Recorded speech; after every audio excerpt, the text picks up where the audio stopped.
আপনি যদি ভুক্তভোগী না হন, আপনি যদি পরিস্থিতির শিকার না হন, আপনার সাথে যদি এমন ঘটনা না ঘটে থাকে, তাহলে আপনি কখনো বুঝবেন না আপনি কাকে বিশ্বাস করে আপনার মনে কথাগুলো খুলে বলতেছেন।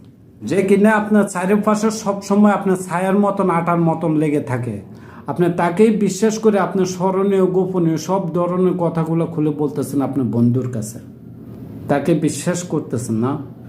প্রত্যেকটা মানুষের জীবনে কোনো না কোনোভাবে তার ভালো মন্দ ঘটনার সাথে জড়িত থাকে।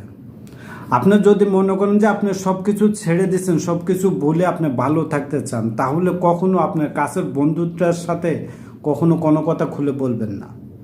যে মানুষটার আপনি এত বিশ্বাস করে আপনি সব ধরনের কথা তাকে খুলে বলতেছেন, তার স্বার্থে যদি আঘাত আসে, দেখবেন যে লেজ গোটাই আপনার সাথে গাদ্দারি করতে এক বিন্দুও চিন্তা করবে না। আপনি যদি কোনোভাবে আপনার মনের ভুলে আপনার বন্ধুটাকে সব ধরনের কথা খুলে বলে দিচ্ছেন, তাহলে আপনি যতটা সম্ভব নিজেকে গোছায় নেবার চেষ্টা করুন। না হলে আপনি যাকে বিশ্বাস করে এত অন্ধবিশ্বাস করে আছেন, সেই মানুষটা একদিন আপনার ক্ষতি করতে এক বিন্দুও চিন্তা করবে না। যতটুকু সম্ভব বন্ধু বান্ধবের সব ধরনের কথা খুলে বলবেন না, তাহলে আপনার কোনো ক্ষতি হওয়ার আশঙ্কা থাকবে না।